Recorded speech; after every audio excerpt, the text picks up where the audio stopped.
Assalamualaikum warahmatullahi wabarakatuh. Perkenalkan, nama saya Fida Fiza, saya dari kelas 11 IPA 2. Detik-detik menuju proklamasi kemerdekaan Republik Indonesia. Persiapan kemerdekaan. Persiapan sudah dilakukan sejak 5 bulan sebelumnya, tepatnya pada tanggal 1 Maret 1945. Di tanggal ini dibentuk BPUPKI atau dalam bahasa Jepang disebut Dokuritsu Junbi. Badan ini diresmikan pada tanggal 29 April 1945 dan diketuai oleh Dr. Rajiman Wadiyodiningrat. Sebagai persiapan, BPUPKI melakukan 2 kali sidang. Sidang pertama dilakukan pada tanggal 29 Mei sampai 1 Juni 1945. Sidang ini menghasilkan rumusan dasar negara Indonesia, Pancasila, yang dikemukakan oleh Supomo, Muhammad Yamin, dan Insinyur Soekarno. Itulah mengapa setiap 1 Juni sekarang kita peringati sebagai hari lahirnya Pancasila. Sebagai tindak lanjut pada 22 Juni 1945 dibentuk panitia kecil sebanyak 9 orang, disebut juga panitia 9, dan mematangkan konsep Pancasila. Hasilnya dikenal sebagai Piagam Jakarta atau Jakarta Center. Sidang kedua dilakukan pada tanggal 10 sampai 14 Juli 1945, menghasilkan rumusan Undang-Undang Dasar lengkap dengan pembukaannya. Pada tanggal 7 Agustus 1945, BPUPKI diganti menjadi PPKI atau Panitia Persiapan Kemerdekaan Indonesia, yang disebut Dokuritsu Junbi Inkai dalam bahasa Jepang. Panitia ini berjumlah 21 orang dan tugasnya adalah mempersiapkan kemerdekaan Indonesia. Perang Dunia Kedua yang tengah terjadi saat itu ternyata membawa dampak buruk bagi Jepang. Salah satunya peristiwa pengoboman kota Hiroshima dan Nagasaki di tanggal 6 dan 9 Agustus 1945.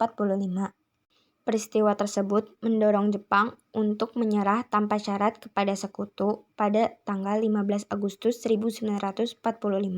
Berita tentang kekalahannya Jepang menyebar dengan cepat lewat radio dan didengar oleh tokoh-tokoh muda Indonesia.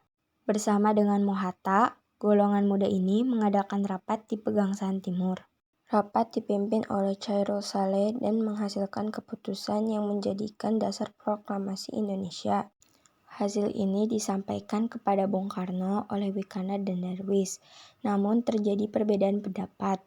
Setelah beberapa rapat, akhirnya golongan muda memutuskan untuk mengasingkan Bung Karno keluar kota agar tidak dapat mendapat pengaruh dari Jepang. Kalau kamu pergi ke Kuningan di Jawa Barat, kamu pasti akan melihat papan nama Rengasdengklok. Bung Karno dan Bung Hatta diungsikan ke Rengasdengklok, Jawa Barat oleh para pemuda. Mereka dijemput pada tanggal 16 Agustus 1945 pukul 4.30 waktu Indonesia Barat oleh rombongan golongan muda. Mereka diasingkan karena meminta para pemuda untuk sabar dalam mengumumkan proklamasi. Sementara itu, di Jakarta akan dilaksanakan rapat anggota PPKI di Gedung Pejambon II. Ahmad Subardjo yang saat itu mencari keberadaan Bung Karno dan Bung Hatta pun diberangkatkan ke Rengasdengklok untuk bertemu dan berunding dengan mereka. Akhirnya Subardjo berjanji jaminan nyawa kepada golongan muda bahwa proklamasi kemerdekaan akan diumumkan pada keesokan harinya, selambat-lambatnya pukul 12.00 waktu Indonesia Barat. Dengan jaminan itu, akhirnya Insinyur Soekarno dan Muhammad Hatta dilepaskan. Rumah milik Dijauki Song yang dijadikan sebagai pengasingan Bung Karno dan Bung Hatta. Dari Rengasdengklok, rombongan tiba kembali di Jakarta pukul 23.30 waktu Indonesia Barat. Pasti kamu kebayangkan bagaimana lelahnya Bung Karno dan Bung Hatta.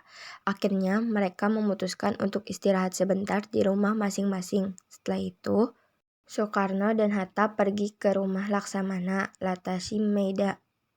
Sesuai dengan usulan Ahmad Subardjo, walau orang Jepang, Laksamana ini memiliki kedekatan dengan tokoh-tokoh Indonesia dan beliau memberi jaminan keselamatan.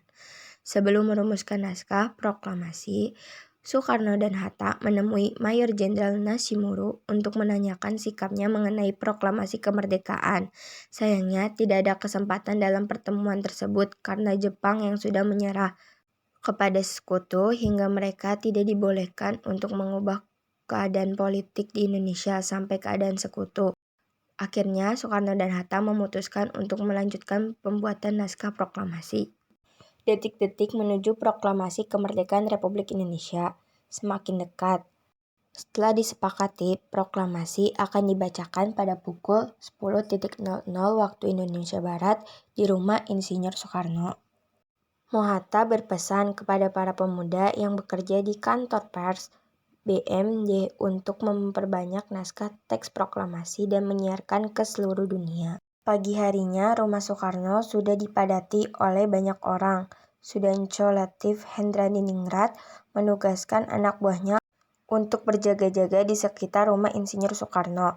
Bung Karno menunggu kedatangan Bung Hatta untuk membacakan naskah tersebut. Setelah Bung Hatta datang, upacara dimulai. Pengibaran bendera dilakukan oleh S. Suhut dengan bantuan Sudancyo Latif Hendradiningrat. Bendera merah putih yang dikibarkan dijahit oleh Fatmawati, istri Bung Karno. Upacara berlangsung syahdu karena tanpa dikomando para hadirin spontan menyanyikan Indonesia Raya ketika bendera dikibarkan. Berita proklamasi disebarluaskan melalui siaran radio dari kantor berita Domei.